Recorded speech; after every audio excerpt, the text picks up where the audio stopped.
Hi guys, it's Monica. I am going to share with you a couple of things in this video.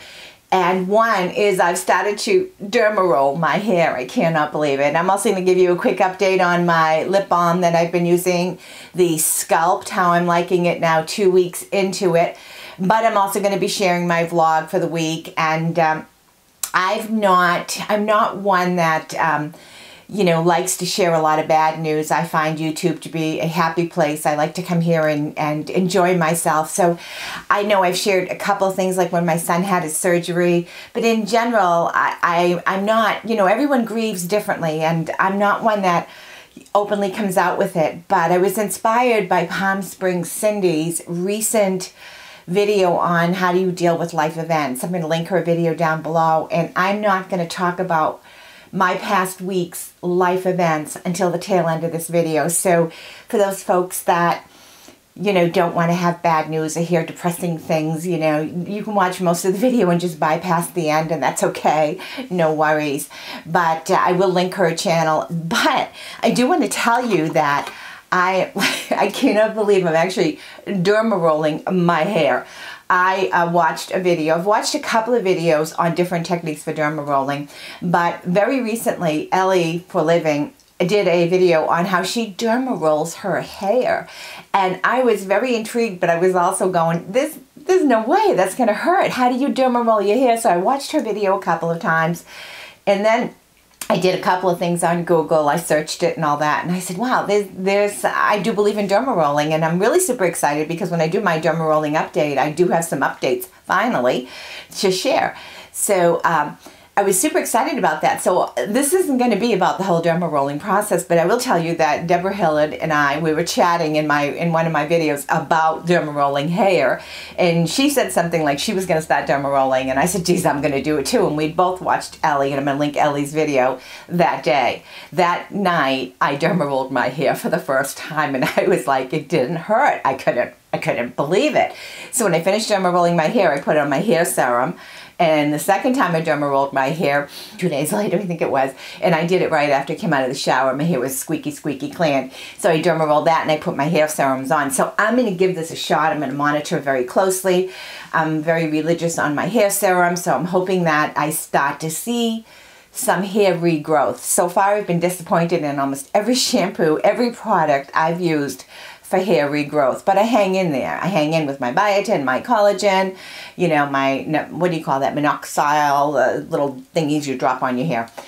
So I've been doing that. And the other thing is I had shared with you, and I'll link the video as well, I shared with you my feelings, or my first look on the ESHO, ESHO. This is a Decium company, and I had bought the Sculpt. And the first few days, visually I can see a difference after I apply it, but I was thinking, this wasn't really going to make a big difference. Now, I tend to use a sugar scrub on my lips to exfoliate my lips. My skin is dry. Put this on, and I see a little bit of a plumping. By the end of the day, my lips look normal. But I think some people say it's an accumulative effect. We'll see. One thing I noticed is that instead of having to exfoliate my lips as much, I think this is actually, because it's full of peptides, it's full of some really awesome ingredients. Yes, it's expensive, but it's full of peptides and good ingredients, and I'm thinking it's conditioning my lips because I haven't had to exfoliate. So when I say that, when I put my ColourPop lipstick on that I got in my BoxyCharm, and I'm wearing it now, I think this is Beep, whatever color it is. Normally, because this is such a drying, mattifying type of a lipstick or a lip stain or whatever, you can see my lips horribly wrinkly, whatever, and then normally I will come on top. I'll put a top or a lighter lipstick because the color's a little dark, and I'm loving my Buxom White Russian, thank you Melissa 55, and I'll put that on top, and I still usually have like little, dry wrinklies all over my lips, and I'm like, ugh. But I've noticed I haven't had that problem as much. I think I've only exfoliated once this week as opposed to almost every single morning. So I don't know if it's this. I think it is. I think the peptides and the ingredients are doing a great job. So I'm going to insert a video And the video is our vlog that we started last week. And this little clip you're going to see, and then you're going to continue on our journey if you stay with me. And at the tail end of the video, I'm going to update everyone on the ghost story everybody's been wanting. But this is how we roll. And I hope you enjoy the little vlog I have going on here. So where's your camera? It's at home. What's it doing at home? It's minding the kitchen table. How did that happen? Somebody left it there. Who could that be? I think it's your fault because I was out at the car putting other stuff in the car for us to go. Then you came out the door, so I automatically thought it was time to go. Bull. I said to you, do you have everything? Our cameras, our camera bags. And you said? Yep. And then we get here an hour and a half, 2 hours away from home, right? Thankfully, I carried my own camera out, but my camera bag, his camera bag and camera. In the kitchen. In the kitchen, at home. At home. Yeah. Men! And he's trying to blame me. Well, if you hadn't walked out the door, it triggered for me to leave. Men! When I saw you, I figured we had to go. Oh! Yep, that's how we roll, but as you can see from these photos, the day was not all lost. Thankfully, I had my camera, and thankfully, I didn't run out of battery. Otherwise, you wouldn't be seeing some of these pictures and video clips. We walked around Ravenwood. This is just a really unique little shop located right after you go through the Jackson Bridge. They have all sorts of really interesting things here. And every year that we come and we walk through, we see something new. And this year they had a lot of new things that they added. And sometimes you just never know what you're going to see as you walk along this pathway. They just have so many really pretty, unique things. And of course, everything is for sale. And as you turn the corner here, I just love what I consider sort of a little courtyard setting. And I just love the fairy chair. I couldn't resist but hopping on over to the fairy chair. The road, we're up in Jackson with our friends, and we've been doing the Pumpkin Festival in Jackson. We do it every year. And this is just this like really amazingly cute little gift shop that we kind of walk around, and it's got all these unbelievably funky little decorations and all sorts of really cool things. So yeah, it's just really pretty here. Look at it. And look at, aren't they cute? This is the 33rd return of the pumpkin people in Jackson, New Hampshire. So when we finished with Jackson, we went up to the Samoset Resort in Rockland, Maine. I was a convention speaker, so they put us up overnight, and we stayed right on the ocean. It's just a beautiful spot. And then that Wednesday, we drove south, and we went to Damascotta, Maine, and we, even though their pumpkin regatta festival was over with, all the pumpkin displays and whatnot were all still up. So we stopped by and we saw some amazing, amazing pumpkins. I guess the witch didn't listen, huh? Ooh.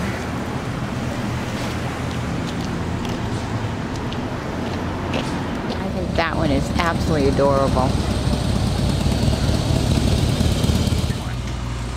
What are you getting here? I'm getting a lime Ricky. And when's the last time you had one of them? It had to be back in the 1960s when I was at grammar school. We used to go down to Brigham's and get lime Rickies. Wow, I never even heard of a lime Ricky. Ah, you're missing out. So that's the lime Ricky, huh? Yeah, delicious. Yeah, you like it? Yeah, it's good. And then when we were done that, we went to Boothbay Harbor. We love the Boothbay Harbor region. We went to Ocean Point.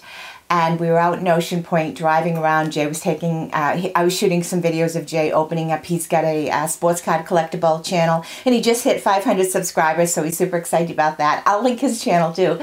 And so I was taking a video of him, and we were just shooting some clips so he could put it on his channel when we got some devastatingly bad news. And that bad news was that Jay, who some of you know, is adopted. He was adopted as a young baby and brought over to the States. And his mom and dad, he always felt like a cherished child. He had a wonderful, wonderful upbringing. And at one point, his mom and dad got divorced. His dad remarried, moved to New Hampshire, started a real estate company. His mom remarried, married a guy that had 2 sons, and then they had 2 children together. So Jay has 2 stepbrothers and 2 half-brothers. And he has, over the course of years, seen a lot of loss. He lost his dad the year we got married. His dad passed away. His stepmother, Barbara, moved to Florida. His brother, Patrick, had passed away. His stepbrother, Patrick, his stepbrother, Paul, had passed away. And then his stepfather, Bill, and his mom very recently. And when we were driving, his brother, Billy, had sent him a text message, a voicemail. And his brother Billy wouldn't be calling unless it was something important. So I had a feeling right away. And the feeling was indeed true. The state police have been trying to find Jay and trying to find Billy. Their youngest brother, Michael, was found dead. And Michael was the sweetest guy. He was the most sweetest guy. I'm still in shock. And when I watched Palm Springs Cindy's video on how to deal with grief, it made me realize, everyone does deal with it differently. I compartmentalize everything. So it's not that I'm in denial. Well, maybe I am. But yeah, I kind of like put everything in its place. And I thought, Michael at 42 is dead and gone from our lives. And it brought to the forefront to me that any day someone you love can go. Any day. And I think it's just so important for us all to live our lives to the fullest, because none of us are guaranteed a tomorrow, and none of us are ever guaranteed an easy time in life. I often say life is what we make it. And Jay and I love doing memory making, and we love being together and spending time together. And it breaks my heart that I know he's hurting, and that his youngest brother, is gone. It is such a sad, sad thing when a young life leaves us way too soon. And I guess the purpose of my even mentioning this at this point in time was I just want you to realize how important it is that you live every day to the fullest, and that you cherish those people around you, and you don't forget to say those words, I love you, because you don't know if you're going to be able to say them again. And I feel so bad for Jay because he's lost so many people. We did find his birth mother, and that's another story, but we found his birth mother, found her and lost her. So he's had a lot of loss, and I feel really bad, and I just want to hug him close, and I just want to share with all of you that life, and I know you know it. I know many of you have gone through grief and devastation and all of that stuff, and I know you all know it, but sometimes it's good to hear it again. Just treasure every moment you have and live it to the fullest, and love and be kind to each other. Be kind to each other. There's so much hatred in the world. There really is. Just be kind to each other. So that's that. And I don't mean to go on a downer, but I did want to leave you with that at the tail end. And then now I'm going to go on to my ghost story. So for those of you that are going to get wigged out about ghosts, you don't have to watch the rest of it. But in my previous blog, I talked about how we'd gone to the Mount Washington Hotel up in Bretton Woods, New Hampshire, and I shared some of the hotel images. We went and had lunch. We walked around the grounds. It's a beautiful hotel. Jay and I have been there a number of times for conventions and meetings and stuff like that. The hotel is haunted. It's known to be haunted. There's several different haunts and ghosts, and there are some people that are super, super sensitive to that type of stuff. I am one of those. I one time saw a number of ghosts in a cemetery in New Jersey, and it freaked me out. I'm not even going there. But in the Mount Washington, Jay and I, here's my ghost story. Jay and I were staying, we were at the convention. It was the year that Jay was president of the New Hampshire Association of Realtors. So we got the suite. We got the beautiful tower suite. It's a 2-bedroom suite. It was really awesome. We had a beautiful bedroom, fireplace, little hallway to a beautiful bathroom, and the other side brought you into a parlor area. You had to climb a little spiral staircase to get to the tower, but then it was very, very private. And one afternoon, Jay was in meetings. I went up to our room, the tower room, and I climbed the stairs, and I went into our bedroom, and I wanted to just take a nap because we were going to do an installation that night. It's going to be a late night. I just wanted to get a little bit rested. And I something woke me up, and I thought I had to go to the bathroom. So I went into the bathroom, and I could start to feel little tinglies. It's hard to describe, but I could start to feel little tinglies starting in my back, going up to the back of my neck and into my hair. And it's that, like, you know, that constriction when it's like you feel like everything is constricting and getting tight and tingling. And I know my hair wasn't standing up or anything silly like that, but that was the feeling I got. So I washed my hands and finished up and went out of the bathroom, and I'm like, oh no, I just feel really weird. And I stood in the bathroom. One direction is the bedroom that I just came from, and the other direction is the parlor. The parlor is beautiful. Fireplace, furniture, old furniture. Princess Caroline, who, this hotel was built in 1900. Her husband died. I think it was completed in 1903. Started in 1900, completed in 03. Her husband died. She married a prince, and she became known as Princess Caroline. She loved the place. Even though she lived in Europe, she always came back. Long story. I'll link some of her history. But she passed away after a period of time, and she passed away and never left the hotel. Many sightings, to the point where the hotel reserves a seat for her. I mean, many sightings of Princess Caroline. So I walked out of the bathroom, and I'm like a goosebump, a huge goosebump. And I turned to the parlor, and I just start to walk into the parlor when I see a woman, as clear as you're probably seeing me now. I hate this high definition camera because you can see everything. But as clear as you're seeing me now, I saw that woman. And she was dressed beautifully. And she had a string of pearls on, and she was really, and her hair was like in an updo. She was just absolutely dressed beautiful. And my first moment was like, you know, somebody came up and they're in a car, and I'm thinking, you know, we were having a roaring 20s. We've had different kind of theme nights, but that makes no sense. And I think I opened my mouth to say something, and she was just standing there by the window near the mantel and looking in my direction, and then she was gone. She was like gone.